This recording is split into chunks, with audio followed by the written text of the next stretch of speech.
जो cosmetic science में हम एथिक्स की बात करते हैं तो एथिकली बहुत ज़रूरी चीज़ है एज ए रिस्पॉन्सिबल क्लिनिशियन कि हमें वो चीज़ करनी है जो पेशेंट के लिए बेटर है, जो पेशेंट को नेचुरल रिजल्ट दे, रादर देन पेशेंट की डिमांड जो है कई बार थोड़ी अनरियलिस्टिक होती है और पेशेंट की डिमांड के अगेंस्ट जाके पेशेंट को ये गाइड करना कि क्या ट्रीटमेंट उन्हें ज़्यादा नेचुरल और बैलेंस्ड लुक देगा। And sometimes that involves declining additional treatment. Definitely financial उसमें आपका लॉस होता है, लेकिन पेशेंट लॉन्ग टर्म तक हैप्पी रहते हैं, सेटिस्फाइड रहते हैं। ये जो मुझे लगा मैं आपसे शेयर करूं, बिकॉज ओपीडी में बहुत अलग अलग तरह के पेशेंट्स अलग अलग तरह की प्रॉब्लम्स लेके आते हैं और अलग अलग तरह के एक्सपीरियंस हमें लेके जाते हैं और सिखा के भी जाते हैं। एक पेशेंट जो मेरे पास आए थे आज से 2 दिन पहले, और वो आए थे बोटॉक्स के लिए, बोटुलिनम टॉक्सिन के लिए, न्यूरोटॉक्सिन इंजेक्ट कराने फेस पे रिंकल्स के लिए। लेकिन जब हमने उन्हें एसेस किया, पूरा प्लानिंग की, तो हमने जो बोटॉक्स इंजेक्ट किया, बोटुलिनम टॉक्सिन इंजेक्ट किया उनके फेस पे, वो यूनिट्स दोनों साइड ऑफ फेस, राइट और लेफ्ट में डिफरेंट थी। राइट साइड में ज़्यादा थी, लेफ्ट साइड में कम थी।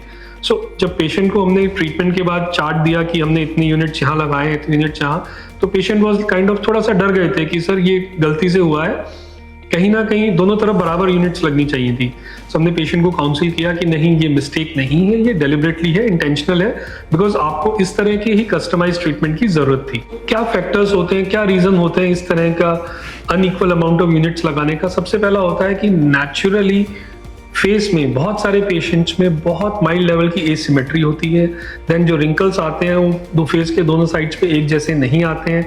इसके अलावा फेस की एक साइड कई बार ज़्यादा एक्टिव होती है, एक साइड थोड़ी सी कम एक्टिव होती है जब हम एक्सप्रेशंस देते हैं फेस पे। एंड ये होता है बिकॉज फेस की दोनों साइड्स की मसल्स जो होती हैं वो इक्वली बैलेंस नहीं होती हैं, इन सिंक नहीं होती हैं। एक साइड पे ज़्यादा यूनिट्स लगती हैं और दूसरी साइड पे यूनिट्स कम लगती हैं। देन सेकेंड फैक्टर रहता है, कई पेशेंट्स में मसल की स्ट्रेंथ दोनों साइड्स पे डिफर करती है। जैसे फ्रंटालिस एक फोरहेड मसल है, कई बार एक साइड पे ज्यादा स्ट्रेंथ होती है और एक पे कम।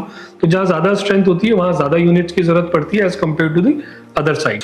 जब मसल की स्ट्रेंथ ज्यादा होती है, ज्यादा स्ट्रॉन्ग मसल होती है एक साइड पे, तो वो डीप रिंकल्स ज्यादा करती है, नेज़ोलेबियल फोल्ड को ज्यादा डीप करती है, और जो फरो लाइंस है, जो फोरहेड लाइंस है, वो भी ज्यादा डीप होती हैं। तो ऐसे पेशेंट्स में जो हमारा गोल रहता है वो ये नहीं रहता है कि फेशियल एक्सप्रेशंस को फ्रीज कर दिया जाए। ऐसे पेशेंट्स में Botox treatment, botulinum toxin inject करने का एम रहता है, वो रहता है to create symmetry and maintain natural movements on both sides of the face. Sometimes इसके लिए हमें क्या करना पड़ता है, एक साइड पे ज्यादा यूनिट लगानी पड़ती है और एक साइड पे कम यूनिट्स लगानी पड़ती है। ये इंटेंशनली होता है, ये प्लानिंग का पार्ट होता है, ट्रीटमेंट प्लानिंग का पार्ट होता है। एस्थेटिक मेडिसिन में जो ये टॉक्सिन इंजेक्शंस हैं, उनका रोल सिर्फ यही नहीं होता है कि दोनों तरफ एक जैसा लगाना है। उनका रोल है ट्रीटमेंट प्लानिंग में ये अंडरस्टैंड करना कि किस साइड पे हमें ज़्यादा यूनिट्स की ज़रूरत है और किस साइड पे कम यूनिट्स की ज़रूरत है, सो दैट हम सिमेट्री अचीव कर सकें और नेचुरल मूवमेंट्स मेंटेन कर सकें फेशियल एक्सप्रेशंस में।